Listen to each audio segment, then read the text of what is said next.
Assalamualaikum warahmatullahi wabarakatuh. Bismillahirrahmanirrahim. Alhamdulillahilladzi arsala rasulahu bil huda wa dinil haqq liyudhhirahu 'alad dini kullihi walau karihal kafirun. Asyhadu an la ilaha illallah wa asyhadu anna Muhammadar Rasulullah. Allahumma shalli wa sallim wa barik ala Muhammad wa ala alihi wa sahbihi ajma'in wa man tabi'ahum bi ihsan ila yaumiddin. Yang sama-sama kita melihat berdua teman-teman Masjid Budiria, para pengurus IKM, ketua dan pengurus majelis taklim, para sesepuh, para hadirin ahli ibadah, baik yang datang dari Budiria maupun dari tempat-tempat yang lain. Semoga Allah Subhanahu wa Ta'ala menjadikan kehadiran kita ini memberkahi kita semua, memudahkan urusan-urusan kita, dan semoga Allah Subhanahu wa Ta'ala menjaga semua permintaan dan doa kita kepadanya. Amin. Hari ini insyaallah kita lanjutkan kajian surah Al-An'am ayat 95. Surah Al-An'am 95. Mari kita baca beberapa ayat yang menjadi tema dari kajian kita pada kesempatan pagi hari ini. A'udzu billahi minasy syaithanir rajim. Bismillahirrahmanirrahim. Innallaha faliqul habbi wan nawa yukhrijul hayya minal mayyiti wa mukhrijul mayyiti minal hayy. Dzalikumullahu fa'anna tufakun. Falikul isbah wa ja'ala al-layla sakanan wasyamsa wal qamara husbana. Dzalika taqdirul azizil alim. Wa huwa alladzi ja'ala lakum an-nujuma litahtadu biha fi dhulumatil barri wal bahr. Qad fassalna al-ayati liqaumin ya'lamun. Wa huwa alladzi ansha'akum min nafsin wahidatin famustaqarrun wa mustawda'. Qad fassalna al-ayati liqaumin yafqahun.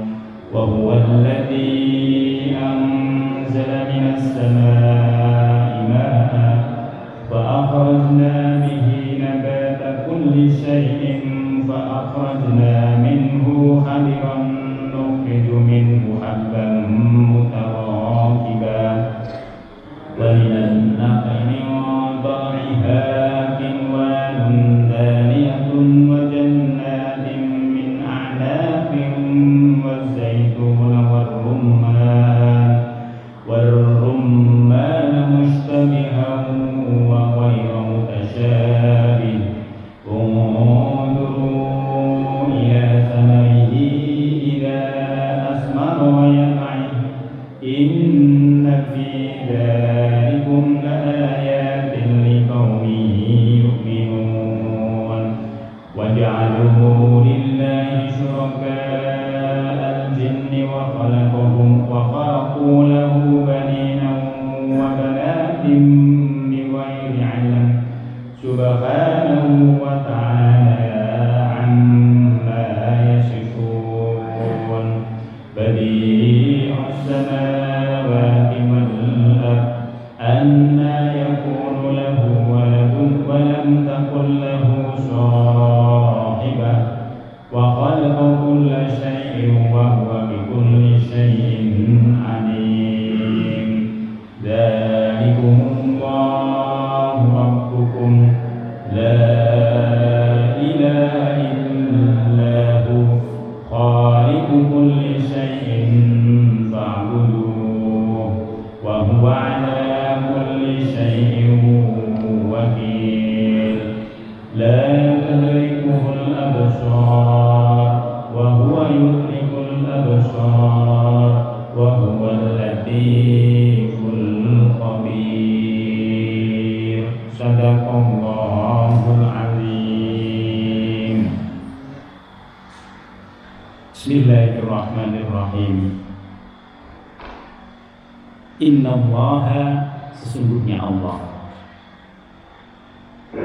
Pada kalimat ini, pada ayat ini, Allah Subhanahu wa Ta'ala ingin menunjukkan kepada seluruh manusia, baik yang sudah beriman maupun yang masih tertutup hatinya untuk bisa mengimaninya, yang kita sebut dengan kafir atau yang mensekutukannya, yang menjadikan Tuhan lain selain Allah sebagai Tuhannya. Allah ingin menunjukkan betapa kuasanya Allah. Yang pertama, innallaha, sesungguhnya Allah, falikul hubbi wan nawa. Falikul hubbi wan nawa, sesungguhnya Allah adalah pembelah butir dan biji. Jadi Allah memulai dari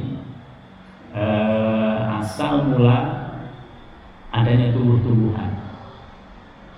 Asal mula tumbuh-tumbuhan itu berasal dari butirannya atau bijinya. Allah ingin menegaskan di sini bahwa semua tumbuhan yang ada di muka bumi ini falikul hubbi wan nawa, semuanya berada di bawah kekuasaannya Allah Subhanahu wa Ta'ala. Dialah yang menciptakan, dialah nanti yang membuat fase demi fase dari biji itu nanti kemudian terakumulasi dengan hal-hal yang tidak hidup. Kemudian dari situ muncul embrio yang bernyawa. Muncullah nanti dari biji-biji itu akan tumbuh dia menjadi tunas. Lalu setelah itu tunas ini akan membentuk sel sedemikian rupa sehingga nanti membentuk tangkai. Dari tangkai nanti sedemikian rupa akan membentuk daun. Terus berkembang. Lalu dimanfaatkan oleh manusia dalam kehidupannya. Jadi yang pertama Allah memperlihatkan betapa manusia ini bisa menikmati berbagai biji-bijian dan lain sebagainya, yang semuanya itu ditumbuhkan dan diwujudkan oleh Allah Subhanahu wa Ta'ala. Innallaha falikul hubbi wan nawa. Dari situ juga Allah ingin menunjukkan kepada manusia bahwa dialah yang maha kuasa untuk menghidupkan sesuatu yang tadinya mati menjadi hidup dan juga sebaliknya. Yukhrijul hayya minal mayyiti. Dialah Allah yang mengeluarkan dari yang hidup, mengeluarkan yang hidup dari yang mati. Yukhrijul hayya minal mayyiti. Termasuk manusia. Maka manusia ini sebelum dia hidup di dunia, dia dikatakan mati. Sama dengan tumbuhan, sama dengan makhluk yang lain. Sebelum dia ada di dunia ini, dia sebenarnya barang yang mati. Dia bukan organisme yang hidup, tapi dia sesuatu yang mati. Dari situ Allah Subhanahu wa Ta'ala nanti di sini yukhriju, mengeluarkan yang tadinya mati itu menjadi hidup. Banyak di dunia ini yang semula berasal dari tidak ada menjadi ada. Wa mukhrijul mayyiti minal hayy. Allah menggunakan kalimat yang berbeda di sini. Yang pertama tadi yukhriju, tetapi yang di sini menggunakan mukhrij. Mukhrij itu pengeluar. Dia juga yang pengeluar, jadi fa'il di sini. Pengeluar, mukhrijul mayyiti minal hayy. Dia juga yang menjadi pelaku yang mengeluarkan dari yang mayyiti minal hayy, dari yang mati itu menjadi hidup. Jadi kita ulang, dia yang mengeluarkan yang hidup dari yang mati, dan dia nanti menjadi pengeluar dari yang mati juga menjadi hidup kembali. Jadi ada yang dari hidup, yang hidup kita sudah hidup, lalu nanti dia yang menjadi pengeluar, kita dikeluarkan. Kita berada di dunia, begitu kita diwafatkan oleh Allah Subhanahu wa taala, berarti kita dikeluarkan. Dan di sini Allah Subhanahu wa taala itu menggunakan kalimat mukhrij. Kenapa Allah menggunakan kalimat mukhrij? Karena dari yang mati menjadi hidup, ya, dengan yang hidup menjadi mati, itu nanti lebih banyak modelnya dari yang hidup menjadi yang mati. Orang mati itu berbeda-beda antara satu dengan yang lainnya. Sama-sama di tempat tidur, tapi bisa jadi berbeda keadaannya. Sama-sama sakit, tetapi juga berbeda-beda keadaannya. Sama-sama sehat, tetapi juga berbeda. Mukhrijul, di sini disebut mukhrijul mayyiti minal hayy. Dia juga yang mengeluarkan yang mati dari yang hidup. Semula dia hidup, lalu dikeluarkan dia dari dunia ini ke tempat yang lain yang disebut dengan alam barzakh. Begitu juga ketika Allah Subhanahu wa taala menjadikan tumbuhan, hewan dan lain sebagainya yang semula hidup mati. Allah menggunakan kalimat mukhrij, karena itu seringkali orang bertanya, kok kenapa ya kok tiba-tiba mati tanamannya? Sama orang yang sehat tuh, tadi baru ngobrol-ngobrol sama saya, tapi ternyata meninggal habis itu. Disinilah Allah Subhanahu wa taala ingin menunjukkan kekuasaannya bahwa segala sesuatu itu hidup, terutama hidup dan mati itu berada di tangan Allah Subhanahu wa taala. Oleh sebab itu ketika kita diberikan oleh Allah Subhanahu wa taala tambahan kehidupan dengan tambahan orang-orang yang ada di sekitar kita, dengan tambahan banyaknya rezeki yang diberikan oleh Allah Subhanahu wa taala kepada kita, maka orang boleh berbahagia tapi tidak boleh melampaui batas. Sebaliknya, ketika yang kita miliki itu juga dikeluarkan oleh Allah Subhanahu wa taala dari tempat kita, ada rezeki yang dikurangi oleh Allah Subhanahu wa taala, ada anggota keluarga yang diwafatkan oleh Allah Subhanahu wa taala, ada banyak yang kita miliki, tiba-tiba di situ dia tidak berfungsi lagi keadaannya. Kita boleh bersedih, tapi juga bersedihnya itu harus terukur.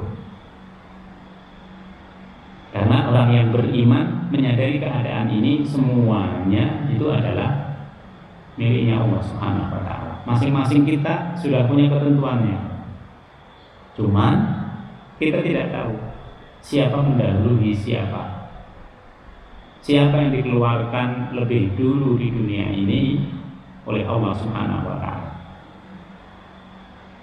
Karena kita dulu juga tidak tahu dari seorang suami dan seorang istri nanti akan muncul anak laki atau perempuan, kita tidak tahu.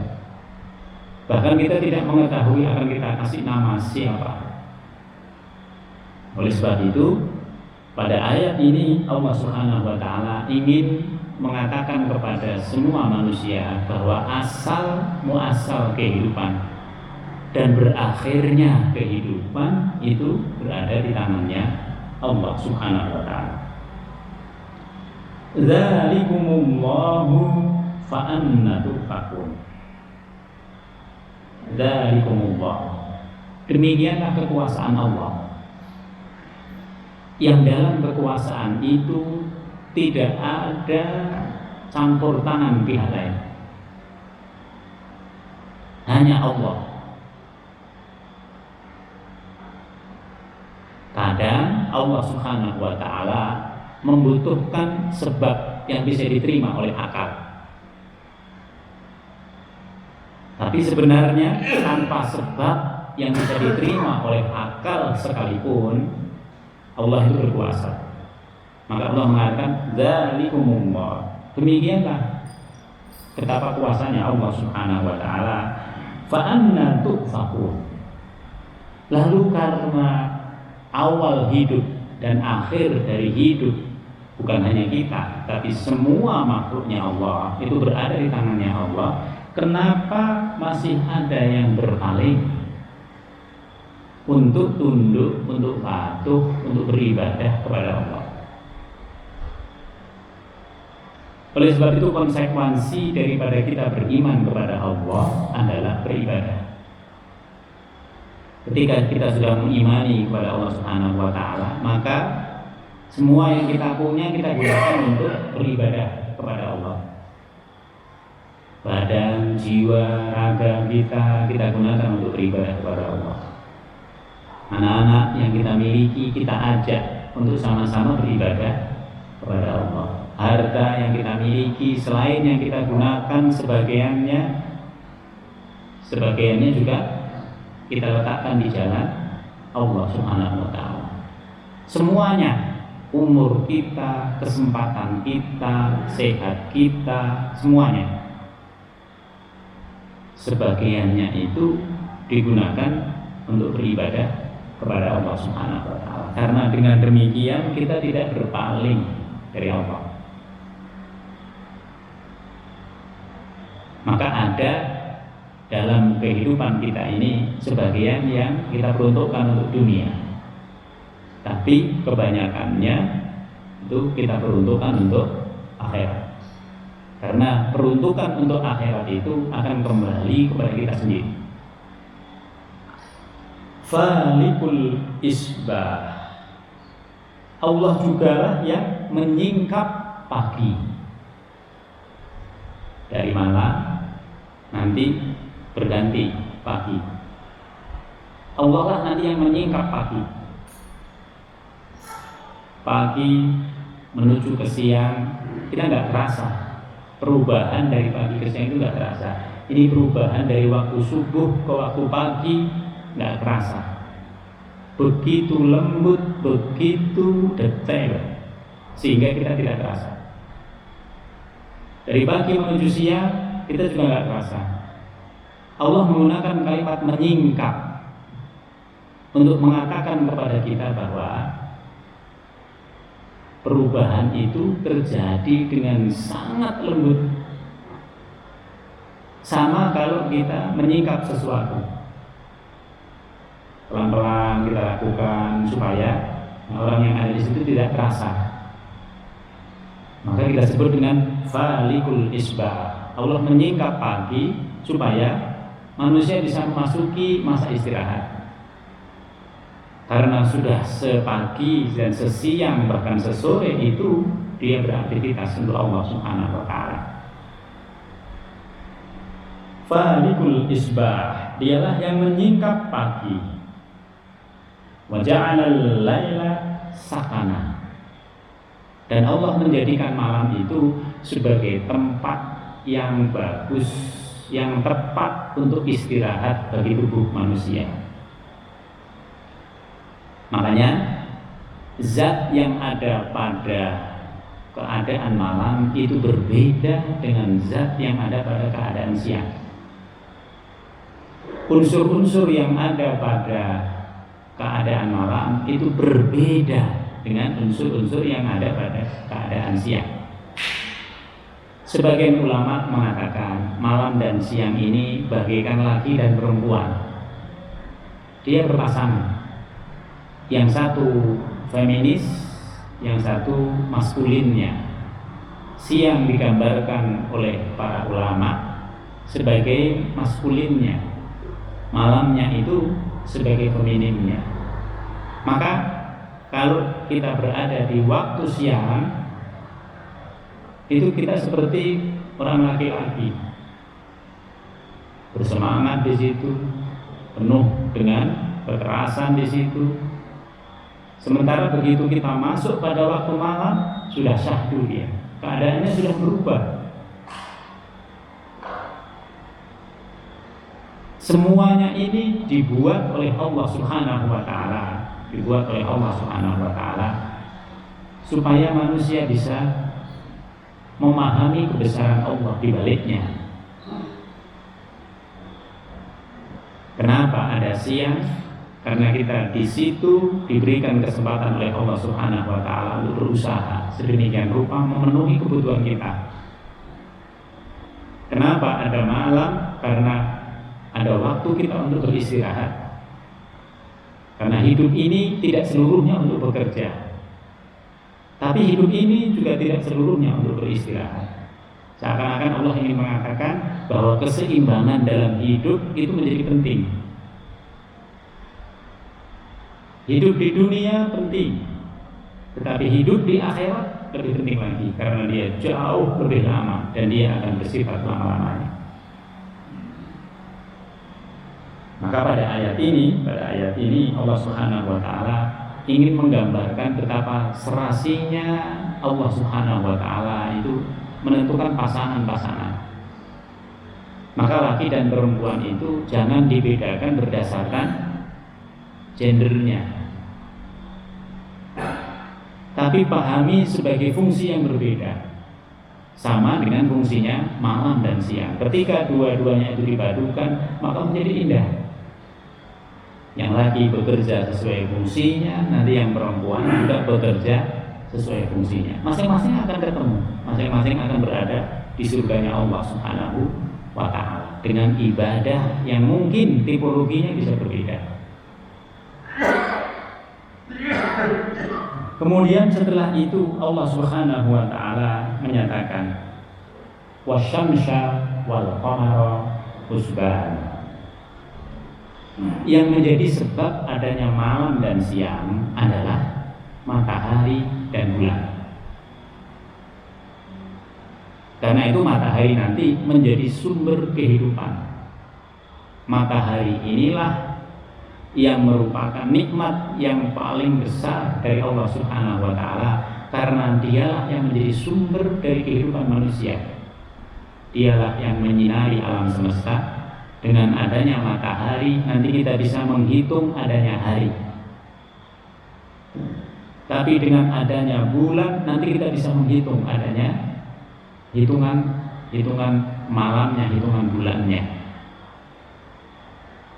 Kita mengetahui ini bulan apa dari terbit dan tenggelamnya bulan. Kita dengan adanya matahari kita bisa menghitung detik demi detik dari perjalanan kita. Belum lagi nanti adanya matahari ini menyebabkan adanya siang, dan dari siang itulah bukan hanya manusia beraktivitas, tetapi seluruh alam itu beraktivitas.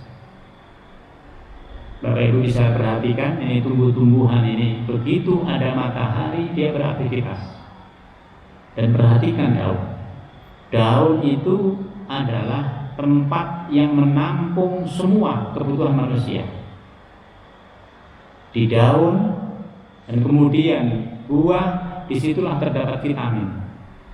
Aneka macam vitamin, aneka macam obat itu berada di situ seluruhnya, yang semuanya itu dibutuhkan oleh kehidupan manusia.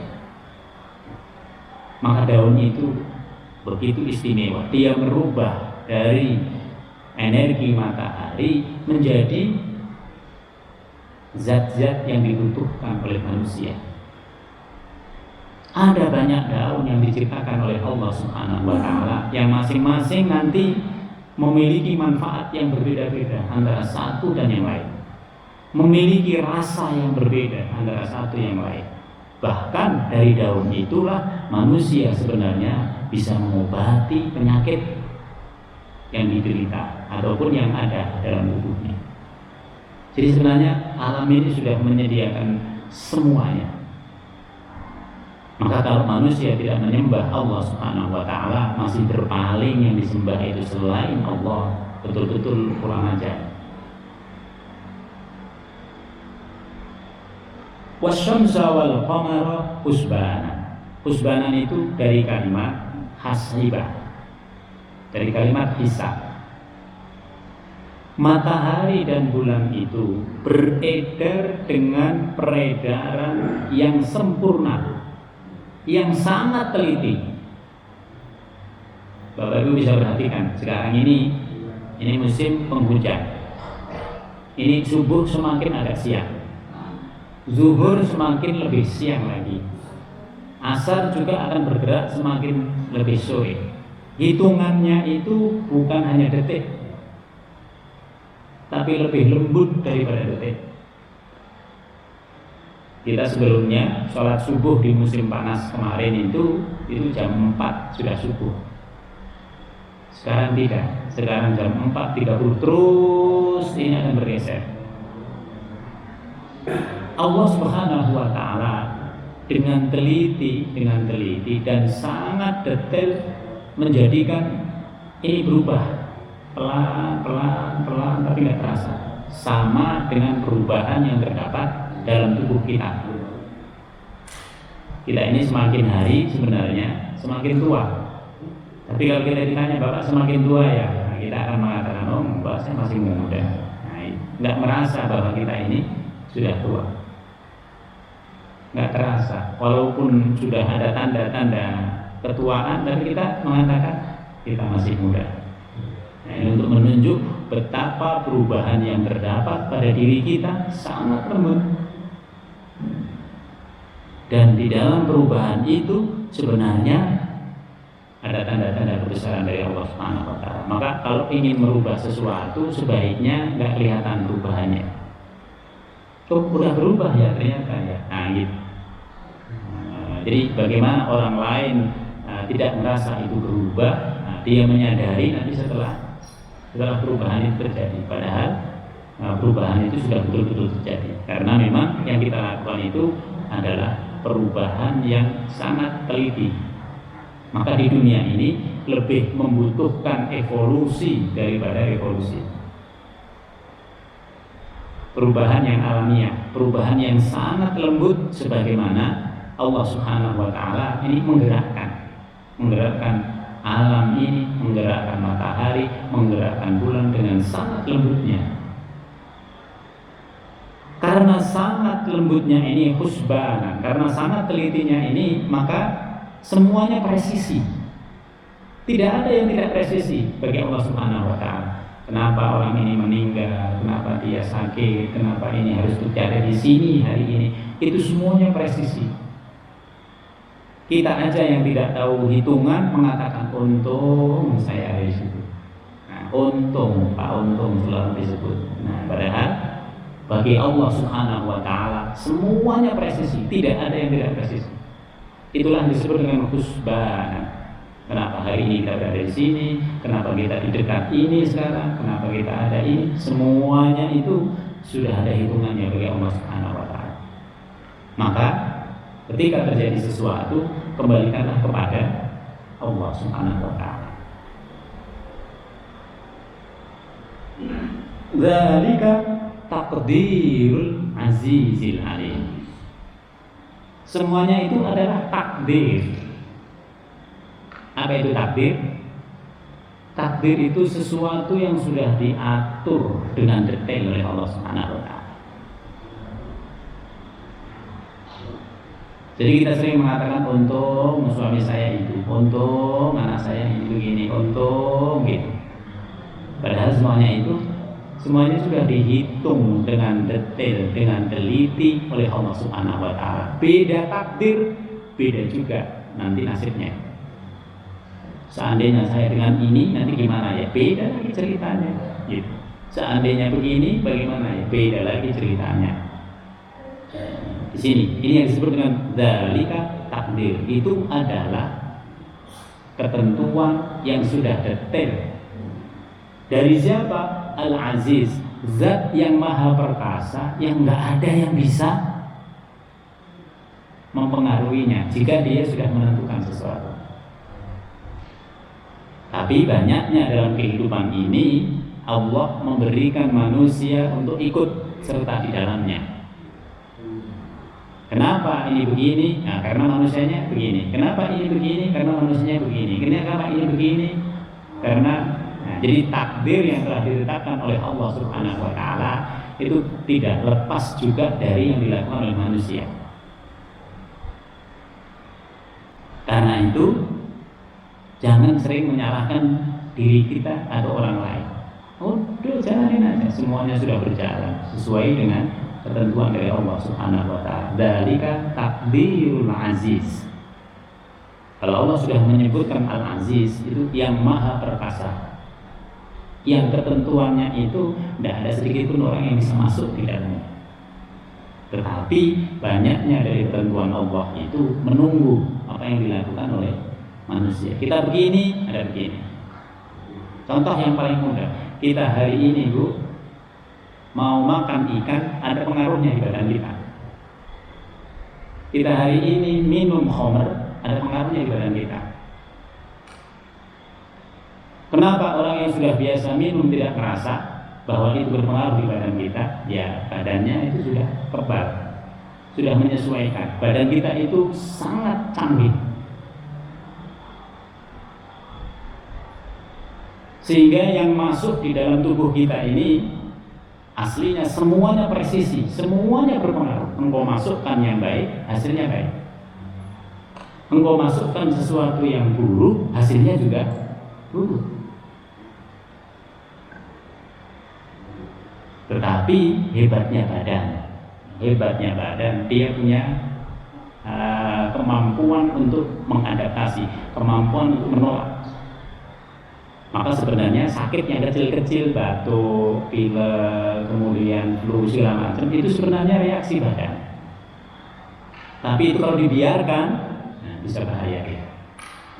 Karena sebenarnya ada sebab yang terjadi yang lebih dalam lagi yang perlu untuk diteliti. Maka di sini dzalika takdirul aziz al-alim, yang maha mengetahui. Yang kadang kita tidak mengetahuinya. Bahkan orang yang ahli sekalipun bisa salah dia mengetahuinya, atau dia mengetahui setelah semuanya terjadi. Itu yang disebut dengan al-alim. Maka yang mengetahui terhadap segala sesuatu hakikatnya itu hanya Allah. Oleh sebab itu jangan terlalu menyesal. Oh, saya nyesal gini. Ngapain? Yang diomongin oleh orang yang meneliti sekalipun belum tentu benar. Belum tentu benar, karena hakikat kebenaran itu yang mengetahui hanya Allah. Kita hanya menduga-duga. Manusia itu hanya melihat indikasi-indikasinya. Indikasi itu lalu begini, indikasi itu lalu begini, indikasi itu begini. Tapi hakikat tentang sesuatu itu kembalinya kepada Allah Subhanahu wa taala. Maka kembalikan semuanya kepada Allah untuk bisa mengatakan bahwa takdir itu berada di tangannya Allah Subhanahu wa taala. Kita hanya menjalani. Kemudian setelah itu Allah ingin menunjukkan yang lain. Jadi ini yang ada di sekitar kita. Allah menunjukkan yang ada di langit sekarang. Wa huwal ladzi ja'ala lakumun nujum. Dialah yang menjadikan kepada kita an-nujum, bintang-bintang. Allah menciptakan selain matahari dan bulan, tadi Allah menciptakan jutaan bintang yang tampak oleh kita sebatas yang mata kita bisa melihatnya. Yang tampak oleh orang-orang yang ahli perbintangan hanya sebatas yang bisa dilihat oleh teleskop. Apakah hanya itu? Tidak. Sangat banyak. Untuk apa ini bintang? Kalau matahari tadi itu untuk perhitungan yang detail antara malam dan siang, antara waktu ke waktu, baik dalam seminggu, baik dalam sehari maupun sebulan maupun setahun, maka Allah menciptakan bintang-bintang ini litahtadu biha fi dhulumatil barri wal bahr, untuk menghitung sudut di mana kita ini sekarang berada. Ketika kita berada fi dhulumatil bahri wal bahr, ketika berada di hutan atau kita berada di tengah laut, lalu kita tidak tahu kemana kita harus kembali. Di situ ada perhitungan sudut di mana bintang itu berada, kemana kita harus kembali, di mana kita letaknya. Dari situlah bintang memberikan petunjuk kepada kita. Dia memberikan petunjuk tentang arah. Oh, di sebelah sana, di sebelah sana. Bintang ini begini, lalu kita lihat nanti kita arahnya di mana. Di luar itu, bintang-bintang ini juga rujuman lisyayati. Ini setan ini kadang pengen melihat rahasia-rahasia langit. Dulu setan itu bisa melihat rahasia langit, tapi begitu datang Nabi Muhammad SAW nanti ditutup. Makanya tidak boleh kita percaya kepada hitungan perbintangan doang. Percayanya harus kepada Allah Subhanahu wa Ta'ala. Oh, nanti bapak ini begini. Oh, yang bersangkutan aja nggak sebaik kita, dia ngomong gitu. Banyak orang yang melakukan perkiraan-perkiraan yang berdasarkan perhitungan bintang, tapi sebenarnya tidak benar secara keseluruhan. Makanya kita dilarang untuk percaya kepada perhitungan-perhitungan yang seperti ini. Ujung daripada kepercayaan kita itu harus dikembalikan kepada Allah Subhanahu wa Ta'ala. Qad fassalnal ayati liqaumin ya'lamun. Sungguh kami telah menjelaskan tanda-tanda kebesaran kami liqaumin ya'lamun, bagi kaum yang mengetahui. Jadi Al-Qur'an ini dari nasnya memberikan pengetahuan kepada kita supaya kita melakukan penelitian. Oh, ternyata begini. Oh, kenapa kita makan daun ini? Oh, ternyata daun ini punya efek begini. Kenapa ini? Semuanya itu punya masing-masing punya khasiat sendiri-sendiri. Maka yang lebih dibutuhkan oleh manusia itu sebenarnya nabati dan hewani.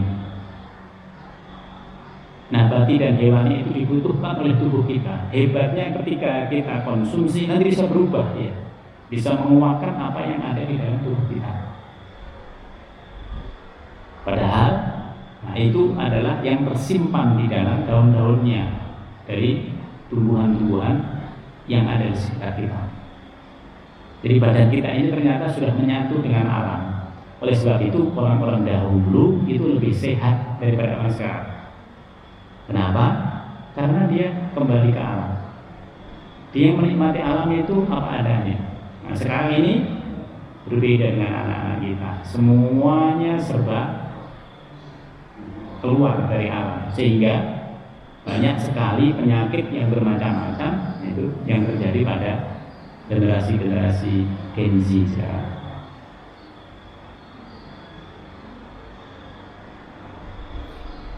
Kemudian setelah itu Allah Subhanahu wa Ta'ala menjelaskan, wa huwallazi ansha'akum min nafsin wahidah. Ini lebih berat lagi. Dialah Allah ansha'akum, yang menciptakan kalian semua min nafsin wahidah, dari jiwa yang satu. Berapa miliar kita sekarang?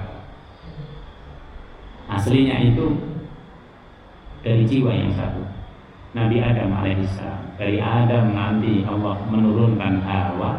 Dari Hawa inilah nanti bereproduksi sedemikian rupa melalui aktivitas seksual.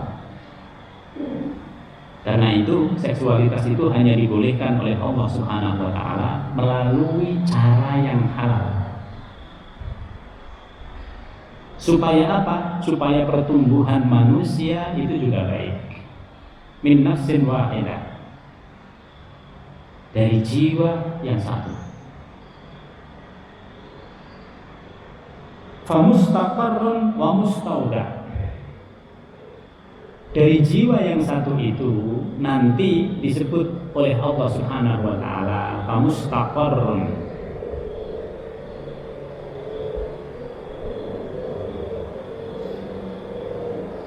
maka bagimu ada tempat menetap. Mustaqar, ada tempat menetap. Wa mustauda, ada tempat menyimpan. Apa yang maksudnya?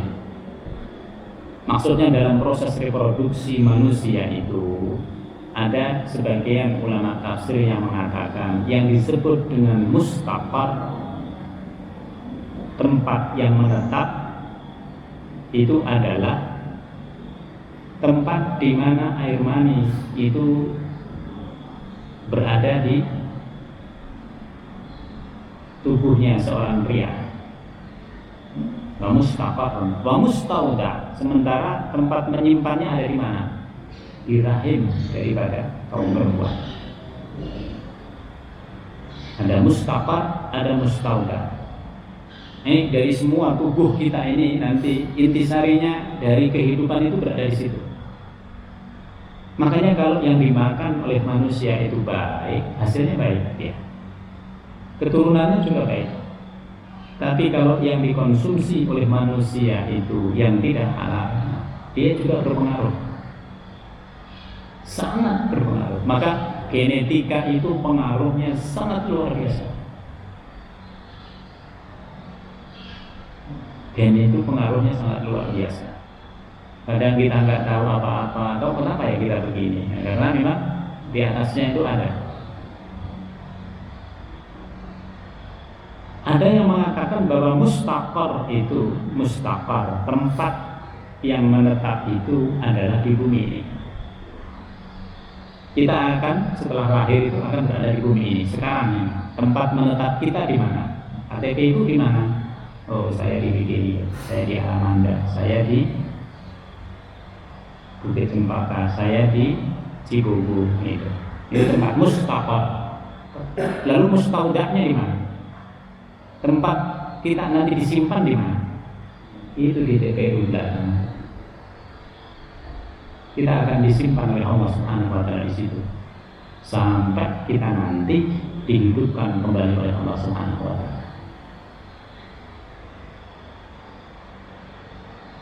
Maka pada ayat ini Allah Subhanahu wa taala ingin menyatakan engkau tidak ada, lalu diadakan oleh Allah dari jiwa yang satu. Oleh sebab itu kita harus mengarahnya itu kepada Allah. Tidak boleh kita menyombongkan diri. Oh, saya gini. Begitu meninggal memang bisa ke kuburan sendiri.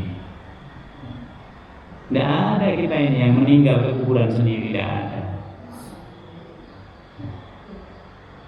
Maka harus betul-betul kita ini bukan hanya baik kepada Allah Subhanahu wa taala, harus baik kepada lingkungan yang ada di sekitar kita. Famustaqarrun wa mustauda. Perhatikan ayat berikutnya Bapak Ibu. Qad fassalnal ayati liqaumin yafqahun. Fakih.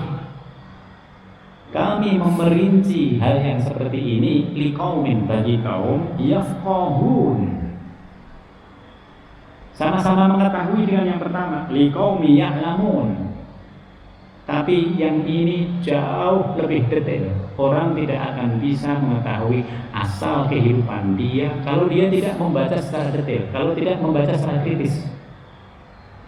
Perlu lebih dalam lagi untuk bisa memahami bahwa kita ini dari Adam.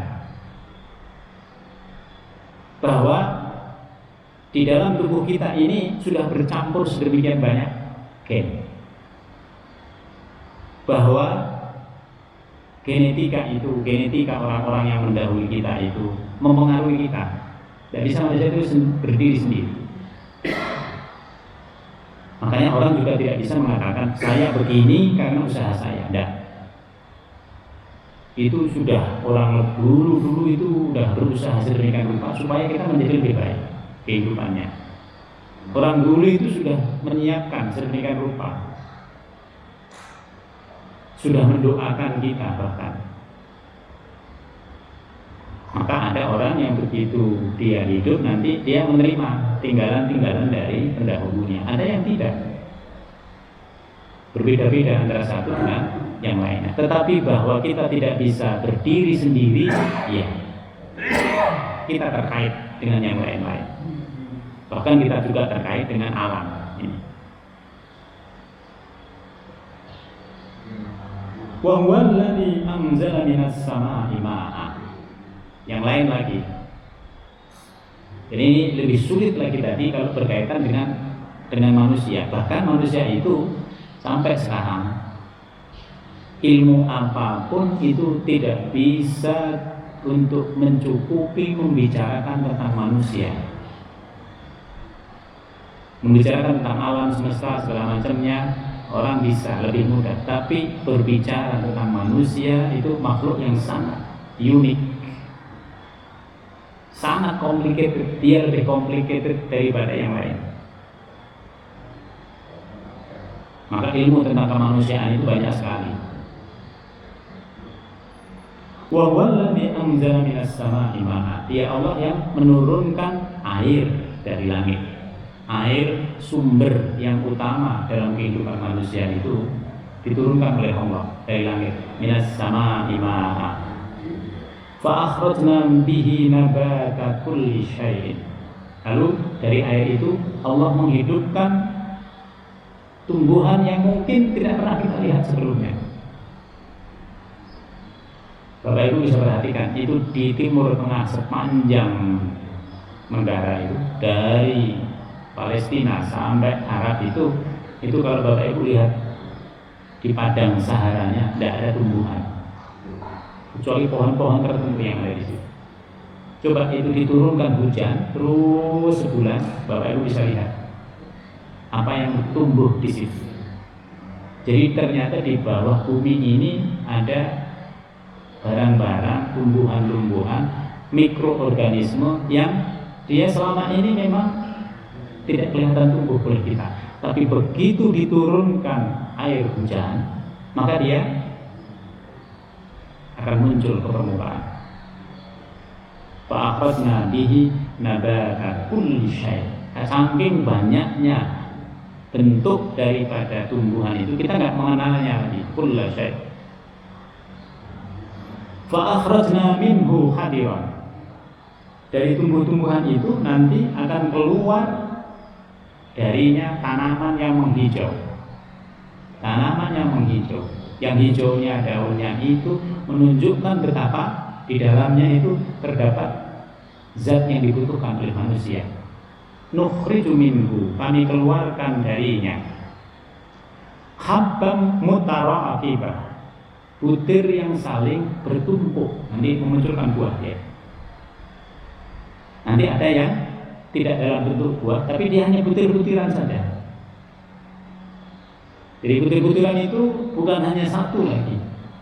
Jadi dalam satu tangkai itu butirannya bisa banyak. Ada yang gugur, ada yang jadi di situ. Wa minan nakhli min tal'iha kinwanun daniyah. Dan juga nanti dari tumbuhan itu ada yang disebut dengan mayang kurma. Mayang kurma itu, jadi kurma itu ada yang menjuntai. Ada yang menjuntai.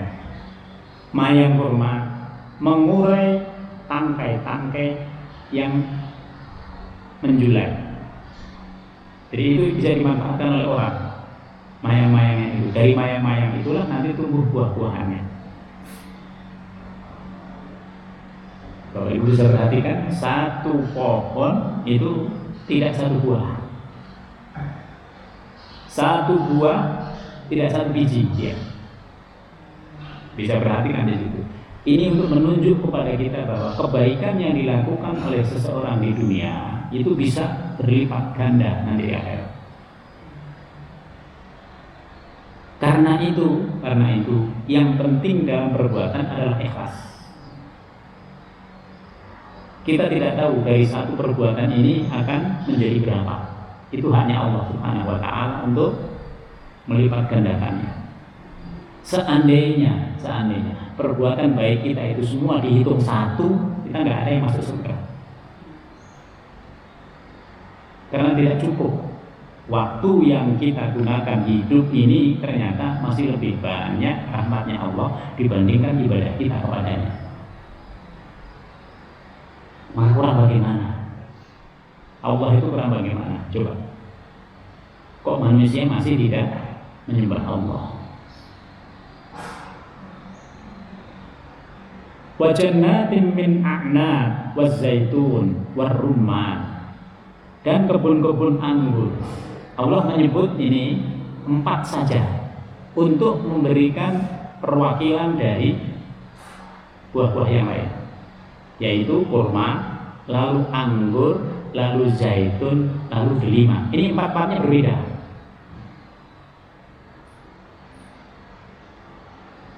Berbeda satu dengan yang lain untuk menunjukkan bahwa masih banyak, masih jutaan buah yang diciptakan oleh Allah Subhanahu wa Ta'ala, yang masing-masing itu memiliki keistimewaan. Tidak ada yang satupun yang tidak berguna, tidak ada. Dulu yang kita anggap itu makanan ular, nah sekarang bisa menjadi obat. Nah, dulu kita anggap, waduh ini makanan ular ini, jangan dimakan, pahitnya bukan main. Nah sekarang dicari-cari sama orang. Ini untuk menunjukkan bahwa semua buahnya di situ itu bermanfaat. Maka ada yang dalam kehidupan ini manfaatnya untuk obat, hanya untuk obat, bukan untuk konsumsi sehari-hari. Buah-buah tadi mustabihan wa ghairu mutasyabih. Ada yang serupa buahnya tapi tidak serupa rasanya. Ada yang betul-betul berbeda. Bentuknya berbeda, rasanya berbeda, lalu dalam semua hal dia berbeda. Bahkan kita bisa melihat ada buah yang buahnya itu dari luarnya kita nggak mau.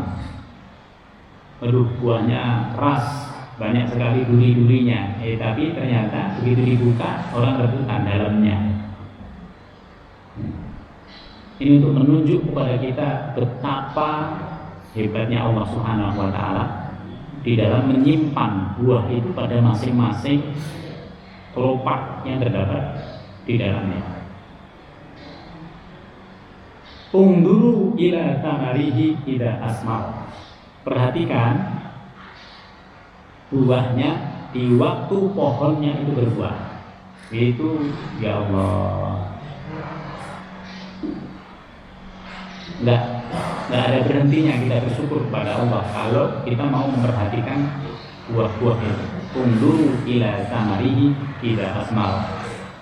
Karena antara buah yang satu dengan buah yang lain itu walaupun sama dari pohon yang sama, tetapi bisa rasanya berbeda.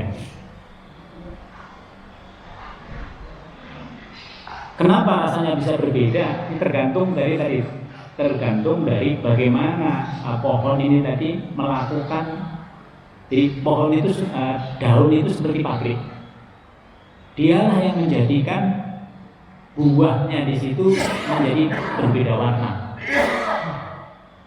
Maka semakin banyak kandungan yang terdapat di dalam daunnya itu semakin bermacam-macam. Itu rasa yang terdapat di dalamnya.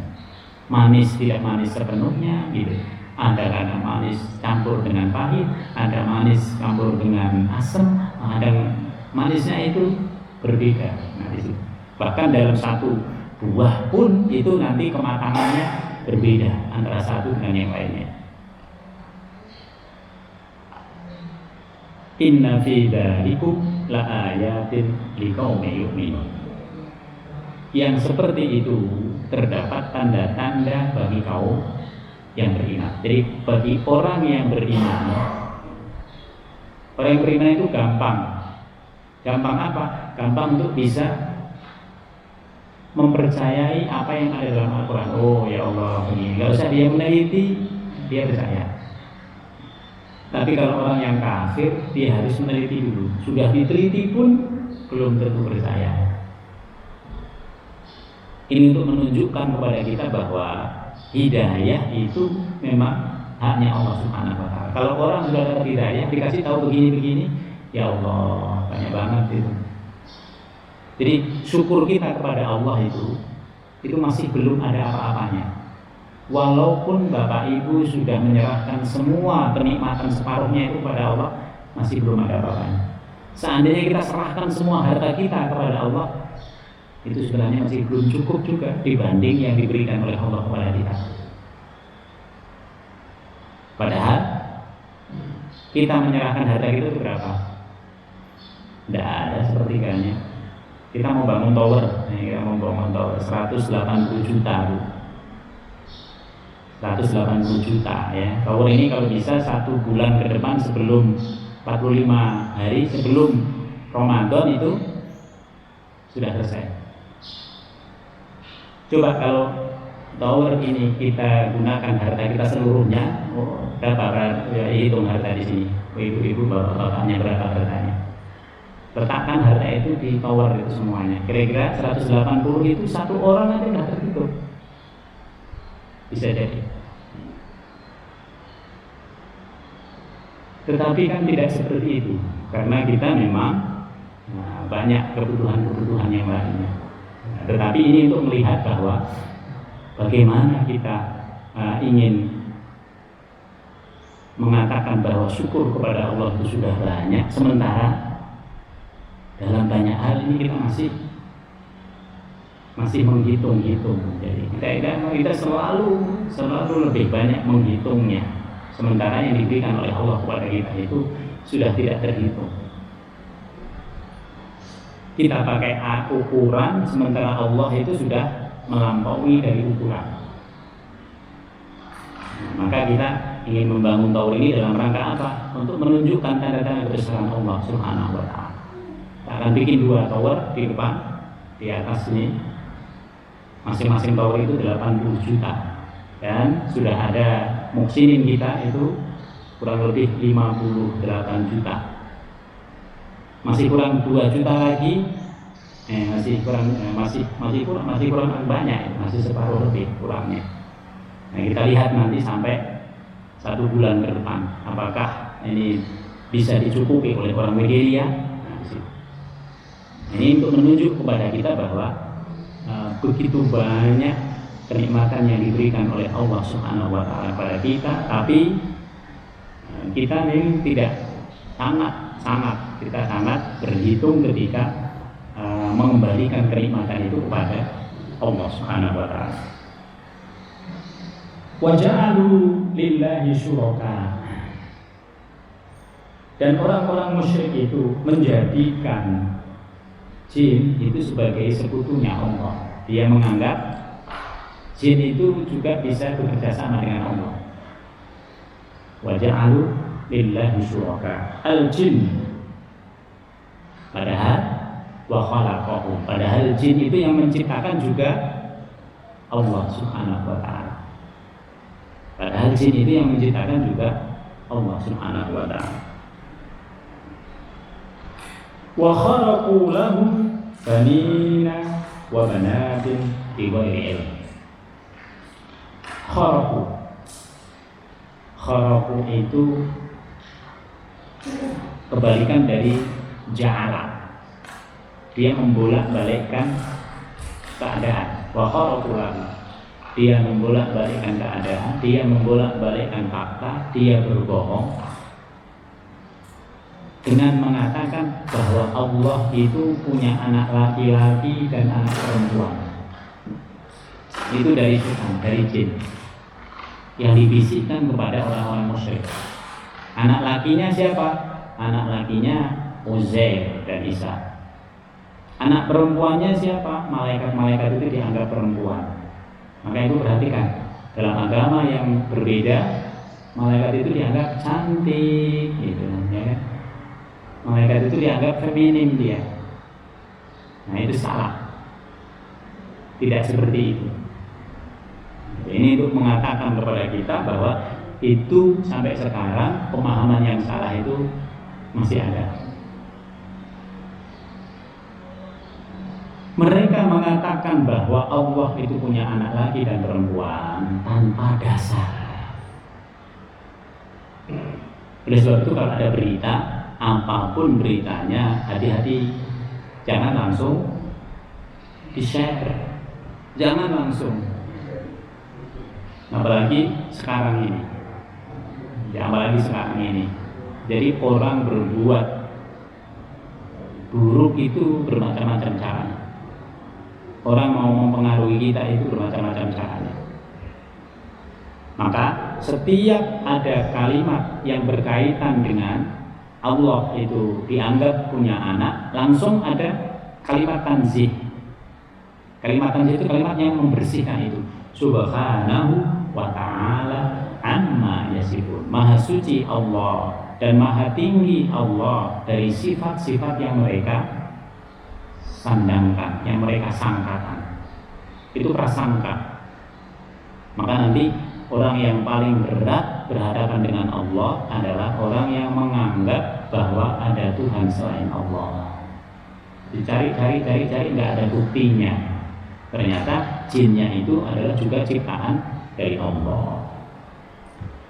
Badi'us samawati wal ardh. Allah Subhanahu wa ta'ala adalah Badi', pencipta yang sangat detail, yang belum ada sebelumnya. Jadi bumi ini belum pernah ada siapapun kehidupan manusia atau bukan manusia yang bisa menciptakan seperti bumi dan langit. Maka disebut Badi'. Badi' itu menciptakan segala sesuatu yang sebelumnya belum ada modelnya. Bada', maka sesuatu yang diada-adakan yang berbeda dengan masa Rasul itu disebut dengan bid'ah. Bid'ah itu tidak seluruhnya jelek, karena ada bid'ah yang hasanah. Ada bid'ah hasanah, bid'ah sayyi'ah. Inovasi itu tidak seluruhnya jelek. Ada yang baik, ada yang buruk. Maka di sini Allah mengatakan Badi'. Badi' itu dia menciptakan segala sesuatu, belum pernah ada model sebelumnya. Badi'us samawati wal ardh. Bumi ini belum ada model sebelumnya. Allah ingin mengatakan kalau mereka mengatakan jin itu adalah berserikat dengan Allah, nggak mungkin, karena jin itu adanya belakangan setelah ada langit dan bumi gitu. Badi'us samawati wal anna yakunu lahu walad. Bagaimana mungkin dia punya anak? Walam takun lahu sahibah. Sementara Allah itu tidak punya istri. Kalau Allah punya anak, istrinya sopo? Istrinya manusia. Masa yang supranatural istrinya yang natural manusia? Ternyata istrinya nggak ada juga, mati juga. Lah gimana? Tidak masuk akal. Jadi kalau katakanlah istrinya itu adalah Maryam, nah Maryamnya mati, masa istrinya bisa mati? Nah, gitu. Tidak masuk akal. Sementara Allah itu supranatural. Supranatural itu di luar kuasa kita. Dia hanya bisa menunjukkan tanda-tandanya kepada kita. Dia menunjukkan dalilnya kepada kita. Dia menunjukkan kebesarannya kepada kita. Wa huwa ala kulli syai'in wakil. Dan kepadanya lah segala sesuatu itu wakil, akan kembali kepadanya. Yang terakhir, la tudrikuhul absar. Allah itu tidak bisa dijangkau oleh mata manusia. Coba, kalau tidak bisa dijangkau dengan mata manusia, bagaimana dia bisa punya istri tadi? Tidak mungkin, tidak masuk akal. Badi'us samawati tadi. Maka di sini la tudrikuhul absar. Mata panca indera manusia itu tidak dapat menjangkau Allah. Tidak mampu kita. Jangankan Allah yang tidak kelihatan. Kita melihat setan aja nggak bisa. Kita melihat alam langit aja nggak bisa. Alam malakut kita nggak bisa. Kita terbatas. katakanlah ada elang ya yang jauh lebih kuat penglihatannya kepada kita, tapi elang pun di situ tidak seperti manusia, akalnya tidak sehebat manusia. Ada hewan yang justru siang dia nggak bisa melihat, tapi malamnya melihat gitu. Tapi untuk melihat Allah tidak ada yang bisa. La tudrikul absar wa huwa yudrikul absar. Sementara dia Allah itu bisa melihat manusia seluruhnya. Allah melihat pada saat yang sama seluruh manusia bisa. Kita hanya bisa melihat yang bisa kita jangkau oleh mata kita. Ini yang di balik rumah ini kita nggak bisa lihat. Tapi kalau Allah Subhanahu wa Ta'ala tidak terbatas oleh keadaan, tidak terbatas oleh dinding, tidak terbatas oleh waktu. Allah bisa melihat pada saat yang sama itu seluruh makhluknya. Wa huwa yudrikul absar wa huwal latiful khabir. Dialah yang maha halus. Yang maha halus artinya dia bisa melihat sampai yang sekecil-kecilnya, yang tidak kelihatan oleh manusia, bahkan tidak terdeteksi oleh teleskop. Ini latif. Maka sering kalau kita berdoa ya latif, kalau orang itu keras, lalu pengen dia merubah sifat kerasnya itu menjadi lembut, maka ya latif ya qadir, doanya ya latif ya qadir, ya latif ya. Harapannya semoga orang ini menjadi lebih lembut dalam banyak hal. Al-Khabir, dia yang maha teliti.